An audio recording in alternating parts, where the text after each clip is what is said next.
बच्चों इस क्लास में हम लोग लगाएंगे एनसीईआरटी की बुक का एक्सरसाइज 2.1 का क्वेश्चन नंबर 11 से क्वेश्चन नंबर 14 तक। Find the value of the following. एक बार फिर हम आपको याद दिला दें, पूरा का पूरा इनवर्स एक एंगल होता है। अगर साइन इनवर्स 1/2 है तो ये आपसे पूछ रहा है कि बताइए साइन कितने की वैल्यू 1/2 होती है, तो आपका जवाब होगा 30 डिग्री। हालांकि साइन 150 भी 1/2 होता है, साइन 390 भी 1/2 होता है, साइन बहुत सारे एंगल हैं।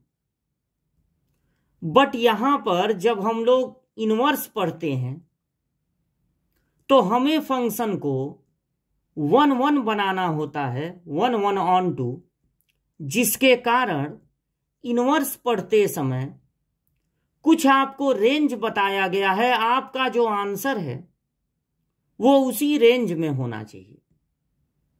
तो ये प्रिंसिपल ब्रांच वैल्यू कहलाता है। अलग अलग ट्रिग्नोमेट्रिक इनवर्स के लिए ये अलग अलग होता है। ग्रुप 1 में आप साइन इनवर्स, कोसेक इनवर्स और टेन इनवर्स इनका याद कर लीजिए, क्योंकि इनका एक जैसा होता है। साइन इनवर्स का होता है स्क्वायर ब्रैकेट में -90 से +90, यानी कि -90 भी बोल सकते हैं, +90 भी बोल सकते हैं, बीच में जितने एंगल आते हैं वो भी बोल सकते हैं। 150 नहीं बोल सकते क्योंकि वो 90 से ज्यादा हो जाएगा। अब साइन इनवर्स है तो 30 ठीक है, लेकिन 150, 390 नहीं ठीक है। कोसेक इनवर्स का भी यही होता है प्रिंसिपल ब्रांच वैल्यू, -90 से +90, लेकिन बस आप निकाल दीजिए 0 को, क्योंकि 0 पर कोसेक हो जाता है नॉट डिफाइन।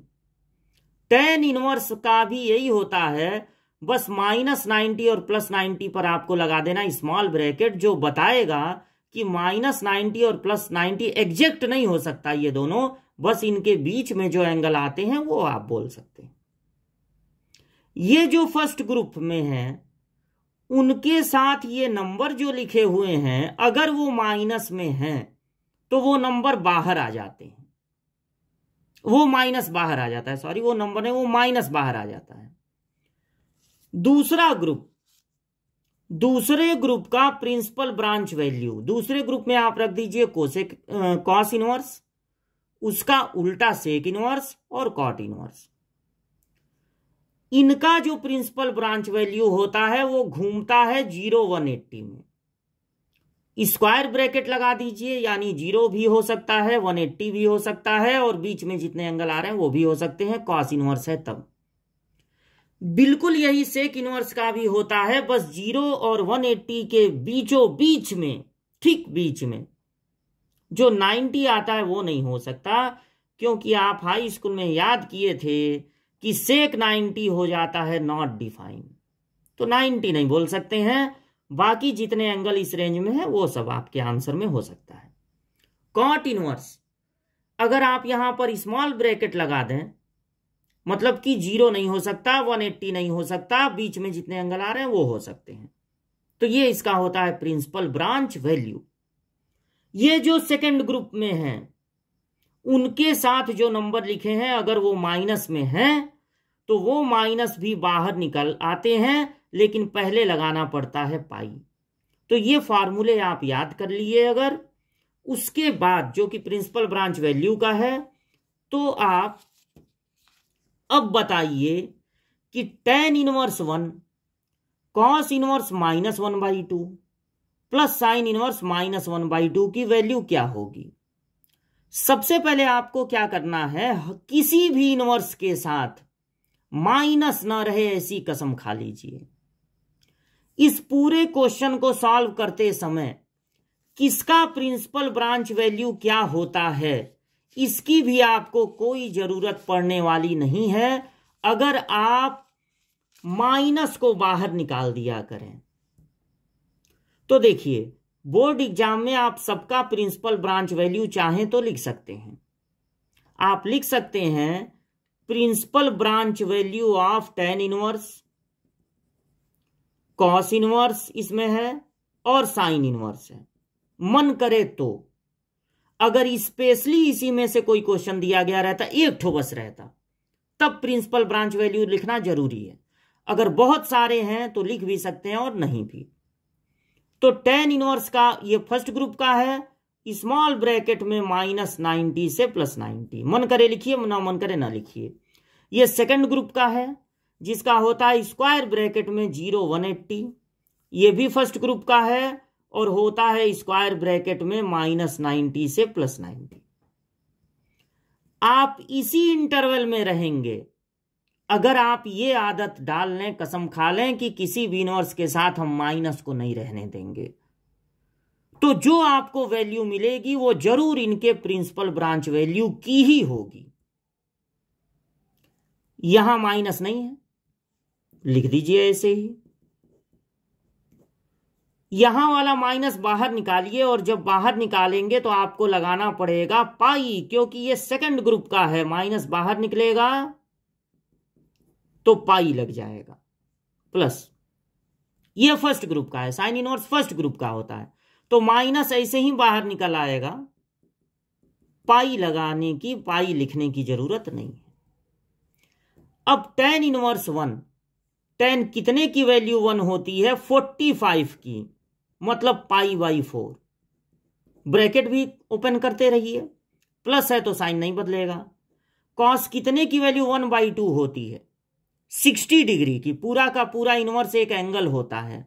कॉस इनवर्स 1/2 आपसे पूछ रहा है कि बताओ कॉस कितने की वैल्यू 1/2 होती है, तो 60 डिग्री मतलब π/3। प्लस माइनस मिलके माइनस हो जाएगा। साइन कितने की वैल्यू 1/2 होती है, तो 30 डिग्री की होती है, यानी π/6। अब यहां अपॉन 1 करके 4 1 3 6 का एलसीएम ले लीजिए 12। 4 से डिवाइड करेंगे 3 बचेगा 3π। 1 से डिवाइड करेंगे 12। 3 4 जा 12, 6 2 जा 12। अब ये जो प्लस वाले हैं वो हो गया 15π, माइनस वाले हैं वो हो गया -6π/12। 15 में से 6 माइनस होगा 9, π/12 3 से कैंसिल हो जाएगा, यानी 3π/4 रेडियन। ये हो जाएगा आपका आंसर। 3 से कैंसिल हो जाएगा, तो हर इनवर्स के साथ वाला माइनस बाहर निकाल दिया करिए, फिर आपको कोई दिक्कत होने वाली नहीं है। Question number 12। क्वेश्चन नंबर 12 है cos inverse 1/2 plus 2 sine inverse 1/2। Principal branch value cos inverse का होता है 0 से 180 और साइन इनवर्स का होता है -90 से +90। अब आप सोचेंगे ये पहले तो हम लिख रहे हैं, लेकिन जब वैल्यू निकाल रहे हैं तो इनकी कोई मतलब इनका यूज कर ही नहीं रहे हैं। वो हम इसलिए नहीं यूज कर रहे हैं क्योंकि हम माइनस अगर रह रहा तो बाहर निकाल ले रहे हैं, तो हमको कंफर्म है कि जो वैल्यू आएगी वो प्रिंसिपल ब्रांच वैल्यू में ही रहेगी, उसको डबल चेक करने की जरूरत नहीं है। यहां पर जो भी इनवर्स हैं उनके साथ माइनस नहीं है, तो यानी कि माइनस को बाहर निकालना नहीं है इस क्वेश्चन में। पूरा का पूरा इनवर्स एक एंगल होता है। कॉस इनवर्स 1/2 का मतलब होगा कि कॉस कितने की वैल्यू 1/2 होती है, तो 60 डिग्री मतलब π/3 प्लस 2। साइन कितने, पूरा का पूरा इनवर्स एक एंगल होता है, यहां 2 है तो 2 का मल्टीप्लाई हो जाएगा और इसकी वैल्यू क्या होगी, साइन कितने की वैल्यू 1/2 होती है 30 डिग्री की, यानी π/6। ये मल्टीप्लाई के रूप में है तो 2 से ये कैंसिल हो जाएगा, यानी हो जाएगा π/3 प्लस π/3 मतलब 2π/3 रेडियन। यही हो जाएगा answer. Question number 13, sine inverse x equal to y है। अगर sine inverse x equal to y है तो वाई फिर क्या होगा, 0 से 180, मतलब वाई के बारे में पूछ रहा है। अब ये वाई क्या है, इस पूरे साइन इनवर्स की वैल्यू है, मतलब ये वाई एंगल है, पूरा का पूरा इनवर्स का वैल्यू वाई है, पूरा का पूरा इनवर्स एक एंगल होता है, ये एंगल पूछ रहे हैं। और बल्कि ये कहिए कि इसका प्रिंसिपल ब्रांच वैल्यू पूछ रहे हैं। तो आपको बड़े अच्छे से पता है कि साइन इनवर्स का प्रिंसिपल ब्रांच वैल्यू मतलब वाई की वैल्यू होती है -90 से +90। तो यहां पर ब्रैकेट ना देके, वैसे तो स्क्वायर ब्रैकेट होता है, ऐसे भी आप लिख सकते हैं कि साइन इनवर्स यानी इस पूरे की मतलब वाई की वैल्यू -π/2 होगी या उससे बड़ी और π/2 होगी या उससे छोटी। तो ये बी वाला ऑप्शन सही है, आप इसी पर टिक लगा दीजिएगा। ये इसलिए गलत है क्योंकि इक्वल टू नहीं है। इक्वल टू तब नहीं होता जब यहां पर प्रिंसिपल ब्रांच वैल्यू में स्मॉल ब्रैकेट होता। तो ये था क्वेश्चन नंबर 13। अब क्वेश्चन नंबर 14 में है tan इनवर्स √3 और sec इनवर्स -2। tan इनवर्स पहले ग्रुप का है, इसका प्रिंसिपल ब्रांच वैल्यू होता है -90 +90 के बीच में। sec इनवर्स दूसरे ग्रुप का होता है और इसका प्रिंसिपल ब्रांच वैल्यू होता है 0 से 180, बस निकाल दीजिए π/2 को। तो ये हो गया प्रिंसिपल ब्रांच वैल्यू। माइनस, हम लोगों ने कसम खाया है कि किसी भी इनवर्स के साथ माइनस को नहीं रहने देंगे, तो सेक इनवर्स के साथ माइनस से बाहर निकालेंगे, इसको तो वैसे ही नोट कर लीजिए। माइनस को बाहर निकालिए, ब्रैकेट लगा लिया कीजिए। अब चूंकि सेक इनवर्स दूसरे ग्रुप का है इसलिए जब माइनस बाहर निकलेगा तो पाई लग जाएगा, पाई लगेगा तब ये माइनस बाहर आएगा। और अगर आपको सेक इनवर्स से दिक्कत हो, उसकी वैल्यू याद करने में दिक्कत हो, तो आप इसको सेक इनवर्स का उल्टा होता है कॉस इनवर्स में बदल लीजिए, तो ये भी रेसिप्रोकल हो जाएगा, उल्टा हो जाएगा। अब tan इनवर्स √3, tan कितने की वैल्यू √3 होती है, 60 डिग्री, मतलब π/3। कॉस कितने की वैल्यू 1/2, 60 डिग्री, मतलब कि π/3। अब ये ब्रैकेट ओपन कर दीजिए, तो π/3 माइनस पाई प्लस π/3 अपॉन 1 करके 3 एलसीएम हो गया, 3 1 और 3 का।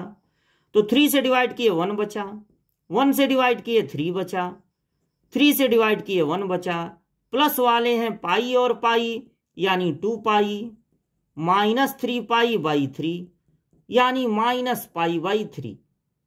तो -π/3 वाला ऑप्शन सही है। ये हो गया क्वेश्चन नंबर 14।